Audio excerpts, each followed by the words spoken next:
말씀을 보면 1절에 그때 예수께서 성령에게 이끌려 마귀에게 시험을 받으러 광야로 가사 40일을 밤낮으로 금식하신 후에 죽이신지라. 지난주에 예수님께서 세례를 받으셨죠. 세례 요한을 통해서. 그리고 하늘에서 하늘이 열리고 하나님의 음성이 들렸고, 그러신 후에 성령에 이끌려서 광야로 가시고 그곳에서 40일을 금식을 하셨습니다. 그런데 그때에 마귀가 나타나서 예수님을 시험을 했습니다. 오늘 말씀을 둘로 나누어서 한번 생각해 볼 텐데, 하나는 예수님이 성령에 이끌려서 광야로 가시는 말씀과, 또 하나는 마귀의 시험에 관한 그런 말씀입니다. 우선 예수님이 성령에 이끌려서 광야로 가신 말씀입니다.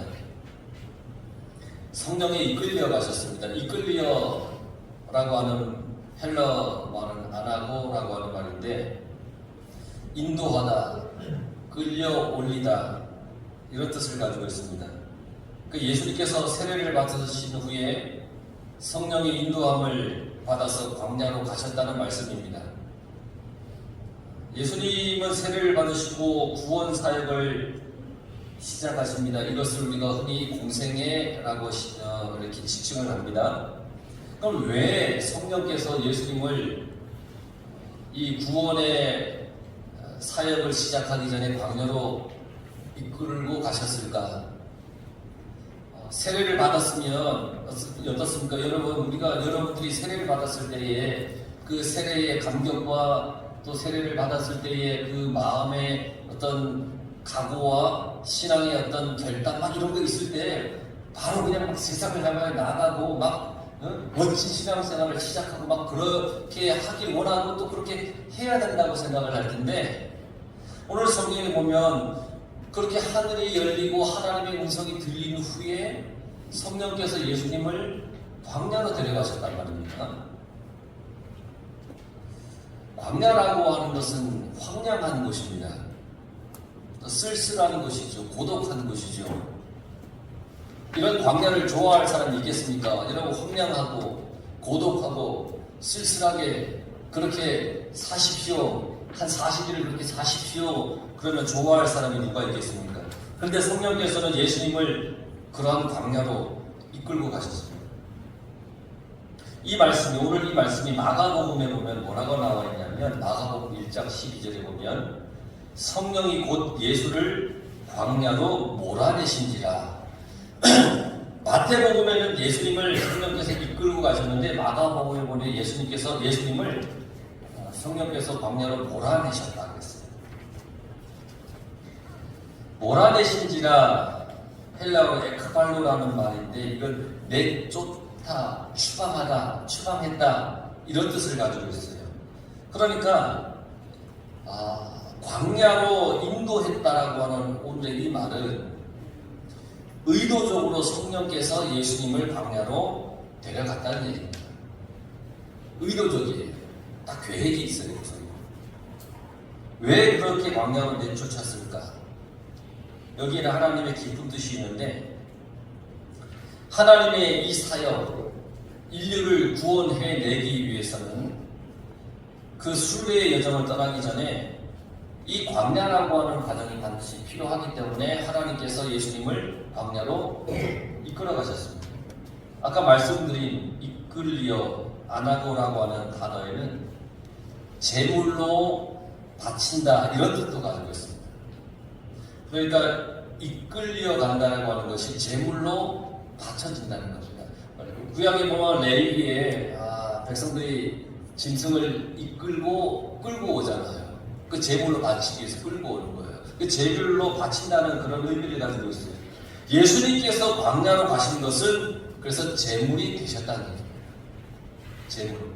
어떤 제물이에요? 우리의 죄를 대신해서 짊어지시기 위해 제물이 되셨다는 거예요. 제물이 된다고 하는 것은 죽음을 의미하지 않습니까? 내가 제물이 되어야 생명을 살릴 수가 있습니다. 내가 온전히 죽어야 새 생명을 얻습니다. 그러니까 내가 죄물이 되는 곳, 나 자신이 죽는 곳, 나를 내려놓는 곳, 나를 버리는 곳, 하나님을 의지하지 않고는 살 수 없는 곳, 하나님을 온전히 신뢰해야만 되는 곳, 나를 비우고 온전히 하나님으로 채워지는 곳, 이곳이 바로 광야라는 곳입니다. 그래서 성령이 예수님을 광야로 이끌어 가십니다. 여러분, 이스라엘 백성들이 애국에서 나오자마자 곧바로 어디로 갔습니까? 곧바로 가나안으로 들어가는 것이 아닙니다. 그들이 어디로 갔냐면 광야로 갔습니다. 광야에서 무려 얼마나 있었습니까? 40년간 광야를 그들이 또 돌았습니다. 수백 년간 애국에서 노예살이를 했습니다. 노예살이를 그만두고 떠났다 해서 금방 온전히 하나님의 백성이 되는 것이 아닙니다. 광야의 40년은 그들에게 정화의 과정입니다. 무슨 정화의 과정이냐? 탐욕도 벗어내야 되고, 화내는 것, 성내는 것도 벗어내야 되고, 세속적인 것도 털어내야 되고, 애굽에서 그들이 가지고 있었던 영적인 묻어있는 영적인 묵은들을 다 버려야 되는 것, 정화시켜야 되는 것, 이것이 광야입니다. 그래서 하나님 이스라엘 백성들을 광야로 이끌어 가신 겁니다. 하나님의 자녀로서 신앙과 인격을 갖추게 하시고 하나님만 바라보게 하시려고 그렇게 하셨다는 겁니다. 그렇게 해서 그들이 요단강을 건너서 여리고로 들어갈 때에 하나님의 말씀에 온전히 순종해서 여리고성을 돌 수가 있었던 겁니다. 아마 그들에게 이 40년의 광야의 정화의 기간이 없었다면, 영적인 때 묻은 것을 벗어내는 과정이 없었다면 아마 여리고성 앞에서 그들이 두려워서 도망갔을 수도 있고, 아니면 자기들이 힘을 의지해서 여리고에 섣불리 덤빌 수도 있었을 거예요. 그러나 하나님께서 그들을 정화시켰습니다. 광야에서 정화의 기간을 갖게끔 해주셨습니다. 그런데 보세요. 광야의 생활에 들어가자마자 그들이 다 깨끗하게 정화되었습니까? 아니에요. 그들은 광야 생활에 대해서 불평했고 원망을 했습니다. 하나님을 대적했어요. 모세에게도 대적했어요. 애국 땅에 죽을 곳이 없어서, 우리가 묻힐 곳이 없어서 이 광야에서 죽게 하느냐. 하나님께서 이들을 정화시키려고 광야로 이끌어 가셨지만 이들은 정화되려고 하지 않고 오히려 애국에서 그들이 가졌던 세속적인 문화를 그리워했어요. 그곳에서 고기를 먹었던 것을 그리워했고, 그곳에서 술을 마시고 한바탕 즐기는 것들에 대해서 그리워했고, 금송아지를 만들어서 그 앞에서 막 춤추고 그랬던 삶을 그리워했었다는 거예요. 광야는 이런 것들을 제거하는 것들이에요. 광야에서 나 자신이 죽는, 나 자신을 버리는 산 제물이 될 때에 하나님이 입혀주시는 새 사람이 되는 것이에요. 광야는 그런 곳이에요. 그래서 기독교 신비가인 에카르트는 이렇게 얘기를 했어요. 하나님께 도달하는 과정은 영혼에 무엇을 덧붙이는 것이 아니라 영혼에 묻은 그 무엇을 털어내는 것이다. 우리가 하나님께 도달하는 과정은 지금 나에게 어떤 내 영혼에 뭔가를 자꾸 덧붙여가는 과정이 아니라 내 영혼에 묻은 그 무언가를 털어내는 과정이다. 그렇게 얘기했다는 거예요. 여러분, 욥이라는 인물을 잘 아시죠? 하나님을 경외했어요. 그런데 그의 소유물과 재산을 모두 다 약탈당했습니다. 자녀들이 다 죽었습니다. 그의 온몸에는 악창이 났습니다. 종기가 나서 막 기와로 긁어야 될 만큼 그 온몸에 악창이 났습니다. 하나님께서 욥을 광야로 몰아내신 겁니다. 거기서 욥은 회개합니다. 하나님을 바라봅니다. 욥기 23장 10절에 내가 가는 길을 그가 아시나니 그가 나를 단련하신 후에는 내가 순금같이 되어 나오리라 그랬어요. 광야의 고난을 겪은 후에 욥은 비로소 하나님을 바라볼 수 있었던 겁니다. 그래서 욥기 42장 5절에 내가 죽게 대하여 귀로 듣기만 하였사오나 이제는 눈으로 주를 배움나이다. 이렇게 고백을 했습니다.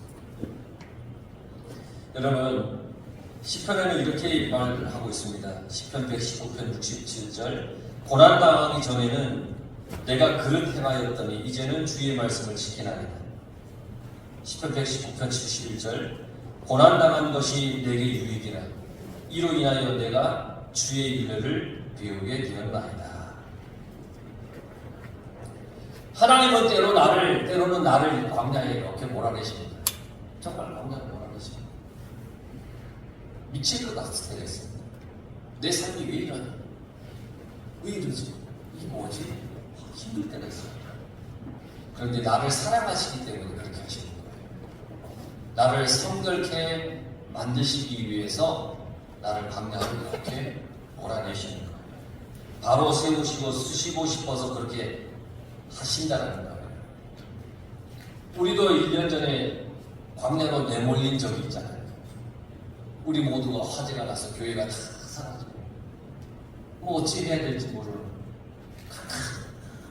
그런 광야로 내몰릴 때가 있었잖아요. 우리를 하나님께서 싫어서 내몰아내셨을까? 지금 생각해보면 아니에요. 하나님께서 우리에게 더 좋은 성전을 주시기 위해 더 좋은 예배의 처소를 주시기 위해 잠깐 우리를 광야로 이렇게 몰아놓으셨습니다. 아닌 것 같아요. 아멘 소리가 하나도 안 들리는 거예요. 아닌가요? 하나님은 우리를 그렇게 잠깐 광야로 몰아내셨어요. 여러분 어때요? 이렇게 오늘 교회에 이렇게 들어오시면서 보니까 너무너무 아름답게 잘 되어 있죠. 하나님께서 이렇게 우리로 좋은 아름다운 교회를 주시기 위해. 그러니까 여러분 갑자기 광야가 앞에 펼쳐지거든 여러분 불안해하지 마십시오. 흔들리지 마시고 무서워하지 마십시오. 하나님을 의심하지 마십시오. 광야가 없으면 하나님을 만나지 못합니다. 광야는 하나님을 만나는 곳이고 내 신앙이 바로 세워지는 곳입니다. 내가 재물이 되어 죽음으로써 새 사람으로 다시 태어나는 그것이 광야라는 겁니다. 그런데 이것을 방해하는 것이 있습니다. 그게 바로 마귀입니다. 마귀는 너 죽으면 안 되지. 너가 살아나야지 라고 나를 부추깁니다. 내가 주님 안에서 죽어야 되는데 아니야 너가 살아나야지 하면서 나를 부추깁니다. 내가 유명해져야 된다라고 자꾸 나를 부추깁니다. 나를 군림하게 합니다. 누군가에게 나로 하여금 뭔가를 지배하게끔 하는 겁니다. 지배하라고 합니다. 모든 것을 다 가지라고 마귀는 나를 유혹합니다. 이것이 영적인 싸움입니다.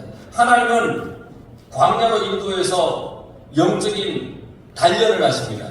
마귀는 그렇게 하지 못하게 방해하고 유혹합니다. 예수님은 마귀의 시험을 이기시고 우리에게 그 본을 보여주셨습니다. 그래서 두 번째 마귀의 시험이 광야에 있습니다. 예수님이 광야에 가서 40일을 금식하셨는데 그때 마귀가 와서 이렇게 얘기를 하죠. 네가 하나님의 아들이면 이 돌로 떡을 만들어 먹어라. 지금 40일을 금식하면서 하나님의 음성을 들으면서 하나님을 의지하면서 육신의 그 고통을 참으면서 오직 하나님만 붙들기를 원하시는 그 예수님 앞에 마귀가 나타나서 이 돌을 보여주면서 이 돌로 떡덩이가 되게 해서 이걸 너 먹어. 배고프잖아. 그렇게 시험을 하고 있습니다. 왜 돌로 떡을 만들려고 시험했을까요?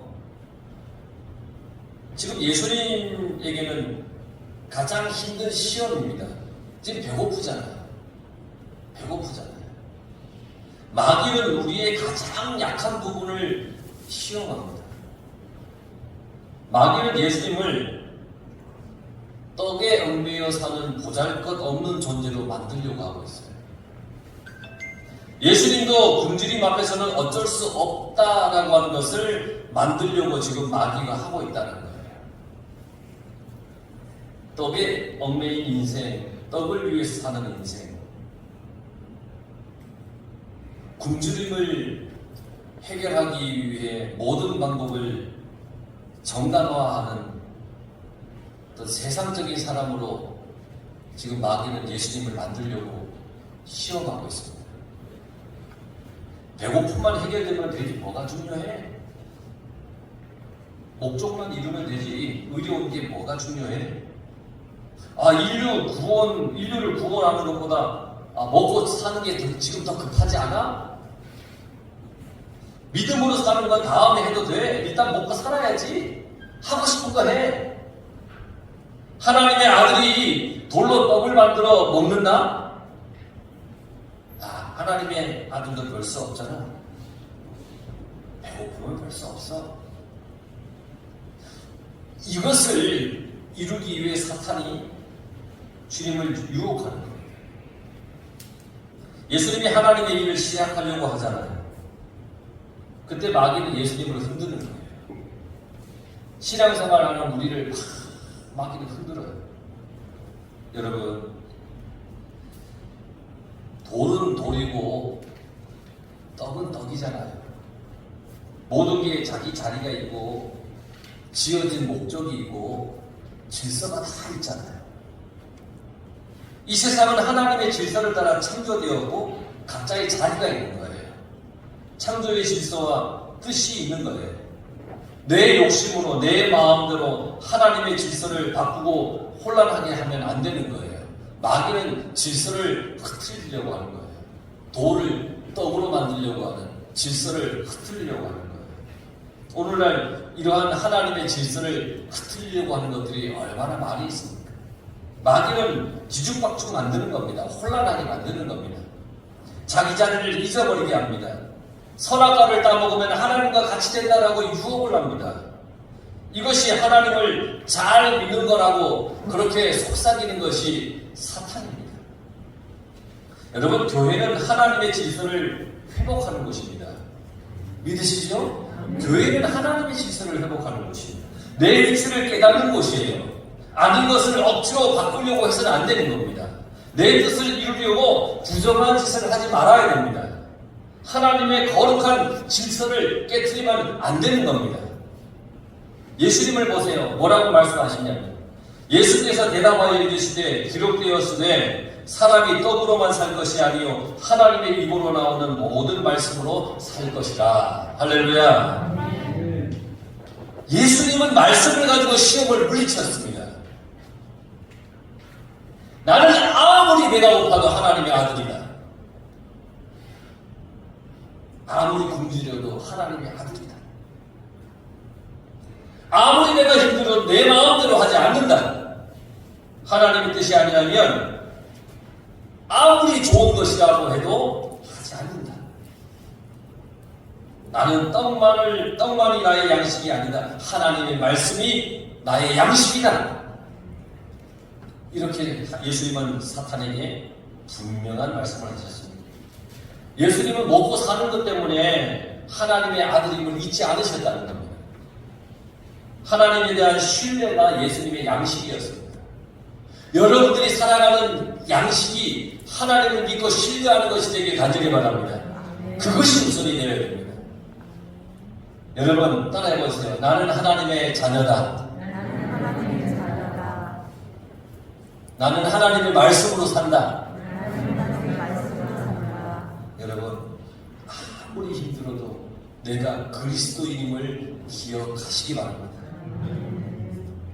사람은 떡을 먹어야 삽니다. 떡이 중요합니다. 먹는 것이 중요합니다. 그러나 예수님은 하나님을 신뢰하라 그렇게 말씀하셨습니다. 아무리 배가 고파도 말씀을 붙들라 그렇게 말씀하셨습니다. 사탄은 먹고 사는 것으로 우리를 시험하며 넘어뜨리려고 합니다. 먹고 사는 문제는 하나님에 대한 믿음을 무너뜨립니다. 돈 때문에 싸우고 신앙을 버리고 이웃과 다투고 멀어지고 예배를 버리고 그러는 경우들이 얼마나 많은지 모릅니다. 내가 하고 싶은 것을 먼저 하려고 하나님이 뒤처질 때가 얼마나 많은지 모릅니다. 교인들끼리 갈등하고 은혜 받지 못하고 그러는 경우들이 많습니다.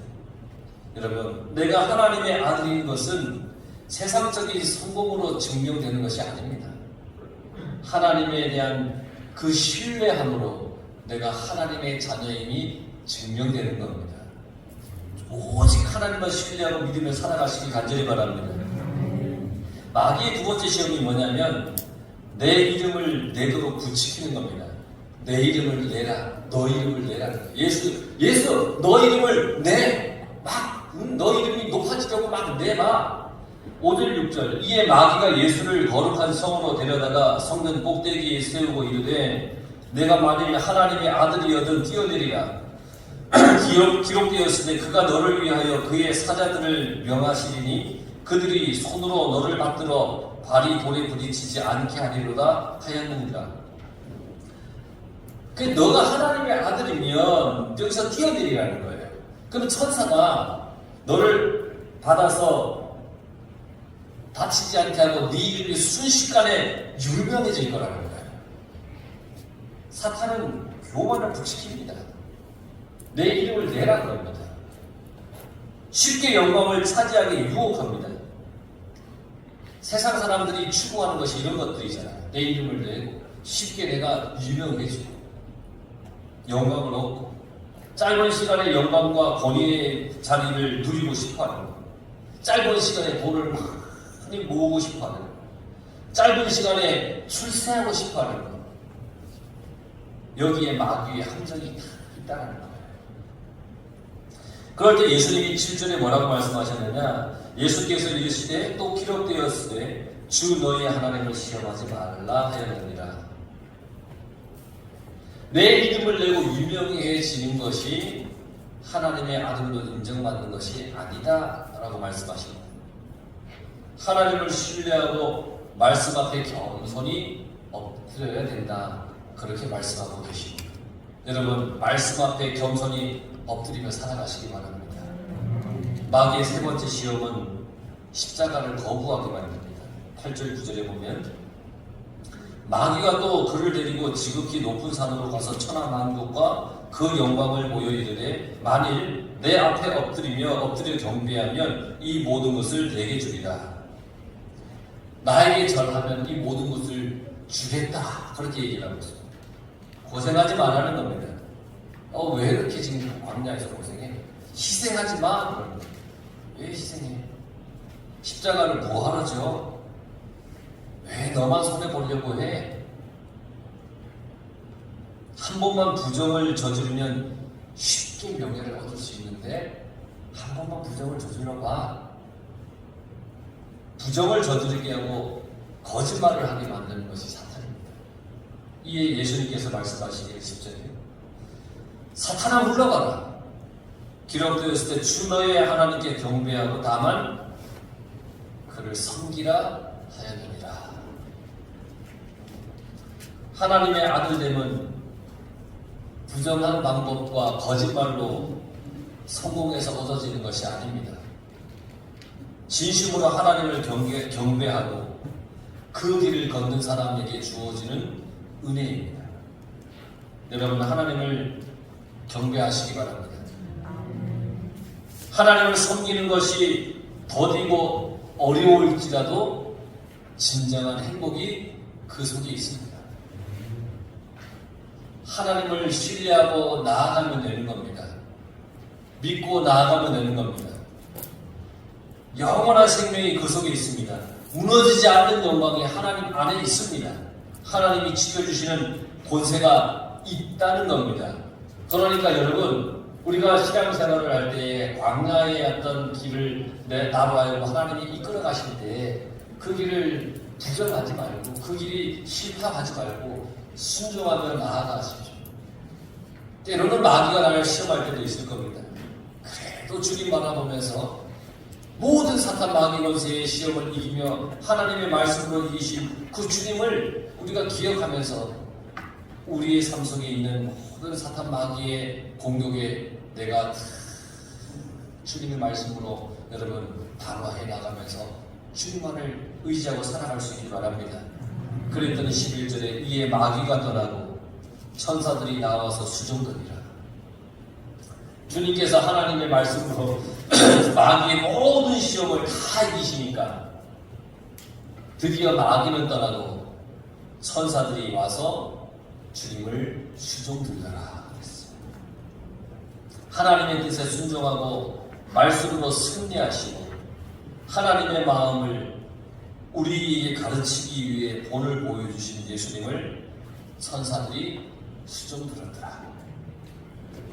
여러분, 사탄 마귀의 시험이 올 때에 그 시험을 이기면 천사들이 나중에는 나를 수종 듭니다. 신나지 않습니까? 저는 그걸 생각하면 얼마나 신납니다. 내가 아무리 힘들고 어려워도 광야와 같은 모든 상황이 나를 엄습해서 나를 짓눌러도 포기하고 싶고 도망가고 싶어도 끝까지 하나님을 의지하고 끝까지 하나님을 붙잡고 신뢰하고 견뎌내고 말씀으로 이겨나오면 결국은 우리에게 행복을 주시고 웃음을 주시고 승리를 주시는 하나님을 우리는 만나게 됩니다. 그래서 저는 이 성전이 다 지어지고 교육관도 사택도 다 지어지고 이 마무리 공사까지 다 끝났어요. 얼마나 기쁘고 행복한지 몰라요. 저만 행복한 건 아니죠. 여러분, 우리가 어려운 모든 과정을 믿음으로 이겨내면 그 이후에 주시는 하나님의 놀라운 은혜와 기쁨과 행복함이 넘쳐나는 겁니다. 하나님의 그 은혜와 행복을 누리며 살아가는 우리 성도들 되시길 간절히 축원합니다.